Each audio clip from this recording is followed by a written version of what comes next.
రోజుకో శవాన్ని లేపుతానని దుర్గాప్రసాద్ ఛాలెంజ్ చేశాడు. అన్నట్టుగానే నాగరాజుని చంపేశారు. వాడిని చంపబట్టే మాధవరావు గారు ఆత్మహత్య చేసుకున్నారు. ప్రజాసేవ చేస్తానంటూ దుర్గాప్రసాద్ అక్కడ మేయర్ అవుతున్నాడు. వాడిని ఎలక్షన్లో నిలబడకుండా ఆపలేవా అన్నయ్య? ఇది ప్రజాస్వామ్య దేశంరా, ఆపలేము. ప్రజాస్వామ్య దేశమా? ఆపలేమా? ఆపుతాను, నేను ఆపుతాను, ఆపుతాను.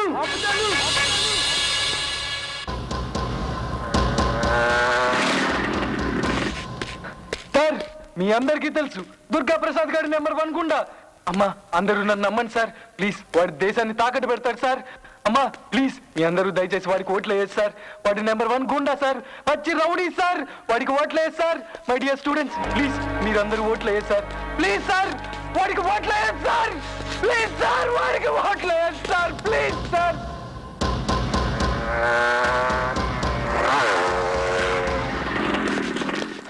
సార్, మీ అందరికీ చెప్తున్నాను, దుర్గాప్రసాద్ గారికి మాత్రం ఓట్లు వేసి సార్. చేతులెత్తి చెప్తున్నాను సార్. వాడే కనుక మేయర్ అయితే ప్రతి ఆదివారం ఫ్రీగా మడ్డలు చేసుకోవచ్చు, ఆర్డర్లు పాస్ చేస్తారు సార్. అమ్మా చెల్లి, ప్లీజ్ ప్లీజ్ వాడికి ఓట్లు వేయాలి సార్. మీకు తెలియదు సార్, వాడి తల్లి పాలు అమ్ముకునే రకం సార్. వాడి కనుక మేయర్ అయితే రేషన్లో దొరికేది పంచదార కిరోసిన్ కాదు సార్, కత్తుల బాంబులు సార్, కత్తుల బాంబులు సార్. నన్ను నమ్మండి సార్.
భోంచేసి వెళ్ళండి సార్, వాడి ఆత్మ శాంతిస్తుంది.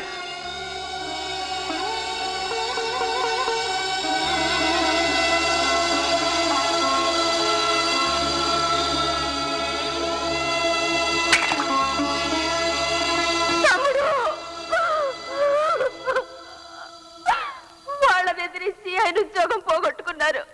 నువ్వు తమ్ముడికి తలకొరవ పెట్టావు. ఇంకా ఎందుకురా ఈ ఊళ్ళో? వెళ్ళిపోదావురా తమ్ముడు.